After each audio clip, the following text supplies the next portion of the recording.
Gennady GGG Golovkin and David Lemieux will battle for the Middleweight World Championship title unification fight here in Madison Square Garden on Saturday, October 17th. It'll be broadcast live on HBO PPV, and now we're going to go inside for the media workouts. Well, obviously when I said somebody's getting knocked out, I was not talking about me. That is obvious. I certainly hope any boxer would say such a thing. It wouldn't be talking about them. But I'm very confident. I had a great camp. It's going to be a very challenging fight. But I'm extremely ready for it, and I'm extremely confident in my abilities. I'm leaving the Madison Square with the belts, and a lot of people are going to be surprised. And you said that you're going to be different and better than in the Endom fight. How? How are you going to be better? Well, what I've done with the degree of the fight and the intensity I've put in with the mindset of preparing for such a fight. I know I'm heading with even a bigger challenger than there is for Endom, so I need to be even better at my game than I was against Endom. What advice has Oscar and Bernard given you leading up to Saturday? Destroy him. Destroy him. That's No, Bernard talks to me about his points of views and stuff that he was down this road against Tito, but regarding the advice, they're letting me do what I gotta do. They know I have a very good team around me, and they're very confident.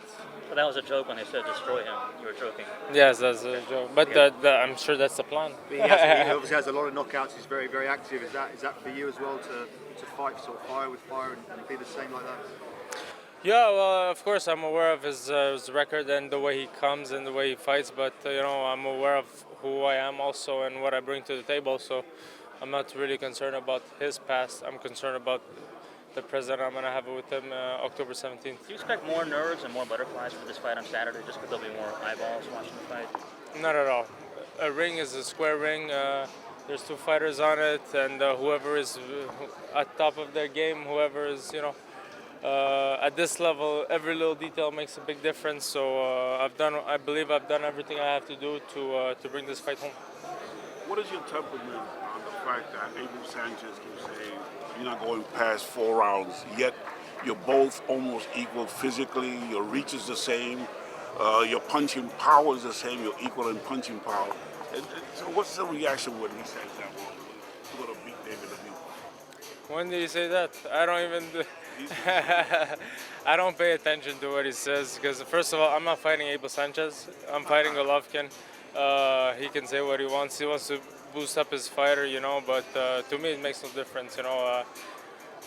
Some trainers, they get overexcited and they want to start talking for their fighters. October 17th is me against Golovkin, and his trainer is going to swallow his words if that's what he said. So you have the eye of the tiger, the talent, and you're going to ring the 17th. I'm going to be a lion in there. There's nothing that's going to get in my way. You mentioned something before in one of the interviews about the fact that this fight is similar to David in the Lion. I'm quoting you. And this David is going to repeat history because he's also going to win. That's how the story goes. That's how the story goes. We said a little joke about that, but it is kind of a David and Goliath. Everybody's impressed at this big GGG name. Yes, he's very impressive. He's very talented. But there's also that little David, that's making a lot of noise. It's a lot of.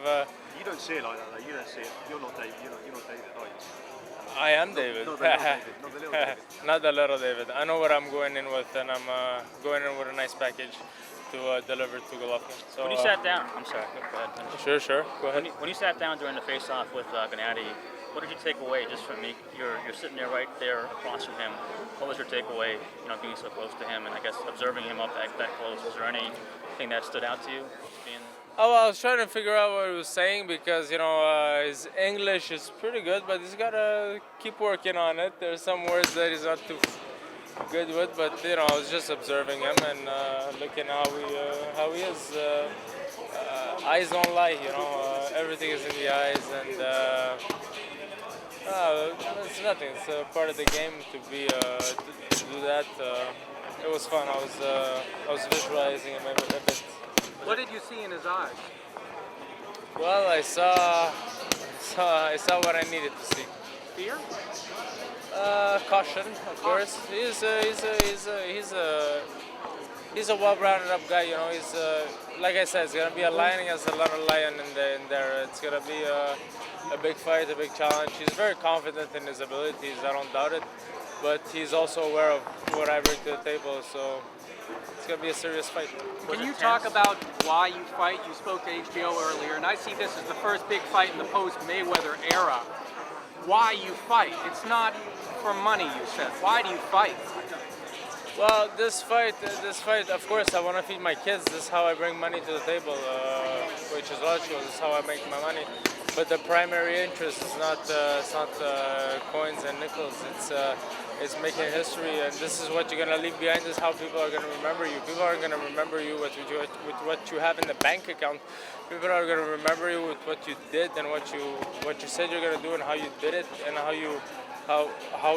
I came back up from where I was down. So this is what is my primary interest: making history, making legacy, getting respect, putting smart things out there.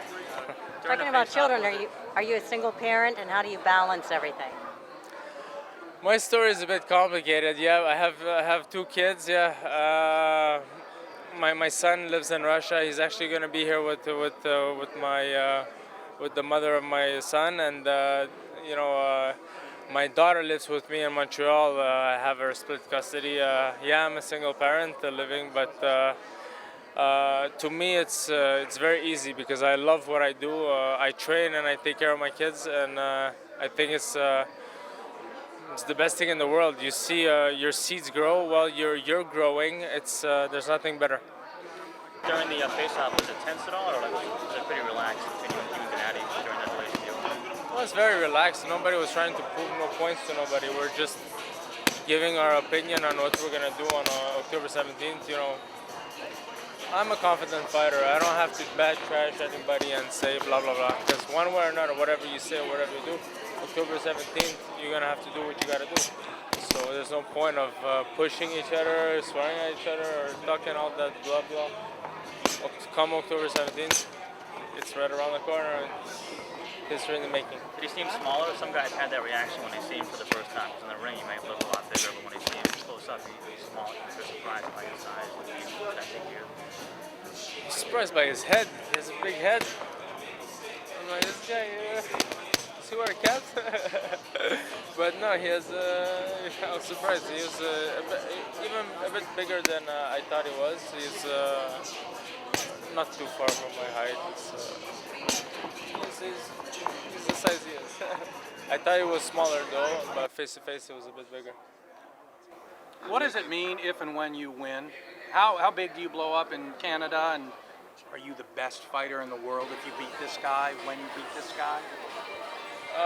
Well, he's the best out. He's what they see as the best fighter out there. So when I do what I gotta do and prove what I have to prove, people will speak for themselves. They'll see what they have to see with their own eyes. I don't have to say anything. People will say. Do you have to stop him in this fight, or can you go the distance? I'm ready for anything. I'm ready to go the distance. I'm ready to, if it lasts a couple of rounds, you know, obviously. I'm ready for anything. I wouldn't be surprised at any kind of anything in a fight like this. If I drop him or if it goes to distance, he's a serious fighter, so I'm ready for anything. I'm Kristal Hart reporting from Madison Square Garden. Hope you've enjoyed the show, and we'll see you at the fights.